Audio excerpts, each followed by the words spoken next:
Torres ha, utos ni Chloe sa florist sa flower shop ng kanyang mama. Tuwing weekend ay narinig siya upang mag-audit. Ang mama niya ang nagmamanage nun. Tuwing Sabado ay siya ang naroon para makapagpahinga ito. Yes ma'am, sabi ni Minnie. Pagkatapos nitong ginagawa ko, isusunod ko agad ang kay Mr. Torres. Rush din po kasi ito kukunin na ng umorder. Pinagmasdan niya ang basket of flowers na ina-arrange nito. Para sa anong okasyon daw yan? Walang okasyon ma'am, basta ang sabi ng lalaking umorder para daw ito sa babaeng napaka-espesyal at mahal na mahal niya. Ngumiti pa ito. Really? How sweet. Let me take care of this. Marunong din siya mag-ayos ng bulaklak dahil tinuruan siya ng kanyang mama. Kumuha siya ng mga maliliit na logo at sinama ang mga iyon sa mga bulaklak na napili ni Minnie para ilagay sa arrangement. Wow ma'am, ang ganda ng arrangement mo, wika ni Minnie na matapos siyang ayusan ang mga bulaklak sa basket. Umiti siya habang pinagmamasdan ang ginawa nila. Habang inaayos niya yun, iniisip niyang para sa kanya mga bulaklak na yun at galing yun kay Ruan. For sure, lalong mamahalin ng babae yun ang lalaki nagbigay nito kapag natanggap niya ang flower basket na ito. Excuse me, tawag na isang lalaki. Sa pansin niya, ngunit hindi niya pinagkaabalhan tingin dahil nakatuon pa rin sa flower basket ang atensyon niya. She let Minnie take care of the customer. Nang mapatingin siya sa customer, natigilan siya. Ruan, ngumiti ito. Hi Chloe, anong ginagawa mo dito? Bumibili ng bulaklak. Bahagya siya napahiya sa isinagot ito. Oo nga pala, flower shop yun. You know that this is my mom's. Yes, nabanggit mo sa akin nung nasa isla tayo, di ba? Oo nga pala. Heto nang in-order niyo, sir, ani Minnie. Nagulat siya na makita ang basket na hawak ni Minnie at inilapag ito sa counter. Ang mismong flower basket na inayos niya. Ikaw ang nag-order niyan? Yes, ma'am, si Mr. Ruan Gonzales. Siya ang tumawag kanina. Si Minnie ang sumagot. Kung gano'n ay para kay Tara pala ang flower basket na inayos niya. Napakaswerte naman ni Tara at napaka-espesyal dito para kay Ruan. Mahal na mahal ito ng lalaki.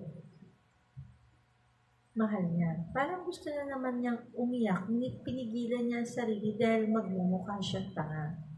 Nice! I like the flower arrangement. Ani Ruan habang nakatingin sa in-order nito. Siyempre naman sir, may personal touch ni Ma'am Chloe yan. Ani ni Minnie. Tumingin sa kanya ang nakangiting si Ruan. Really? Why? Thanks, Chloe. You're welcome. Binigyan ito ni Minnie ng card at ballpen. Sinilawatan ni Ruan ang card.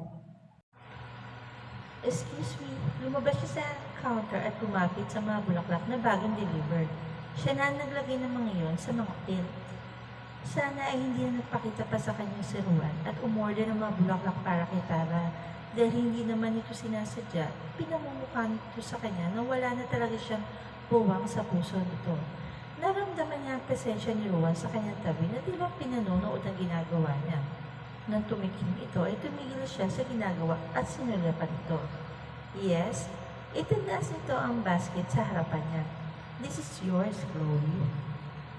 Namangha siya sa sinabi nito. What? I really ordered this for you. Pero para yan kay Tara, di ba? Para sa babaeng pakakasalan mo. Kumunot ang noon nito. Pakakasalan ko? Inarapan nito ang basket ng mga bulaklak. Di ba ikakasal na kayo next month? Sino may sabi sa'yo? Siya, I remember you even confirmed it when we last met. So, binati mo ko dahil doon? Tumango siya. Hindi kami ikakasal, gawa-gawa lang ngayon. What? We never had a real relationship to begin with. Kumunot ang noon niya. Anong ibig mo sabihin? I never loved Tara at alam niya yun.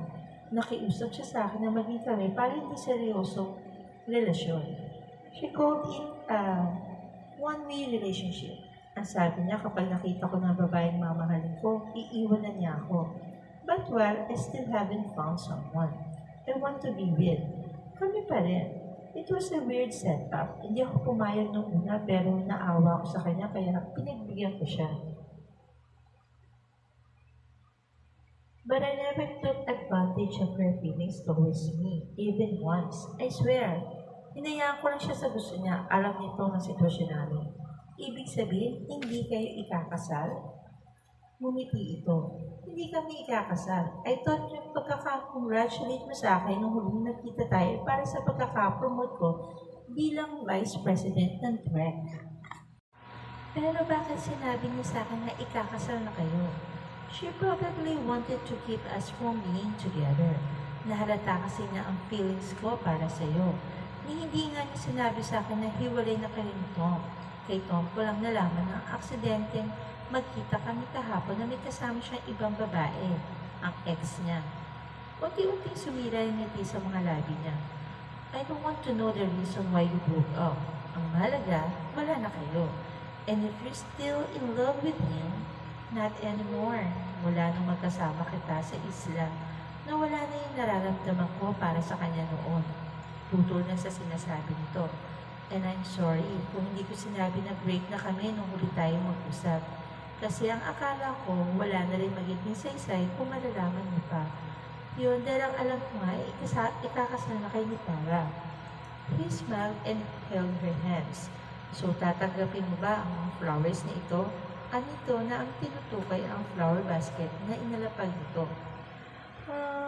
Para ba yan sa napaka-espesyal na babae para sa iyo? At mahal na mahal ko. Duktong nito habang nakatitig sa kanya. Parang gusto niyang maglulundag sa kasiyahan sa sinabi nito. You really do? Tumango ito. And probably, noon pa, nung nakilala ko yung babaeng nakamaskara na napagkamalan akong ibang lalaki. Hindi siya makapaniwala sa narinig. You're kidding. He touched her face lovingly. Hindi kita malimutan sa mga nakalipas na taon. I was really hoping I'd see you again. Sabi ko sa sarili, kapag nakita uli kita nang hindi kita hinahanap, ibig sabihin, you are meant for me. Just like what happened that night. You intended to be with another man, but you ended up with me. That's destiny, Chloe. Lahat ng mga aksidenteng nangyayari sa atin, nangyari mga iyon because it was destiny's way to bind us. Napangiti siya. I can't believe you actually believe in destiny. But yes, maybe you're right. We are destined for each other. Yumakap siya rito. He hugged her back. I love you, Roma, and even if we run into accidents again, basta kasama kita, alam kong everything will be alright. You are my sweet disaster. He laughed and claimed her lips in a sweet kiss.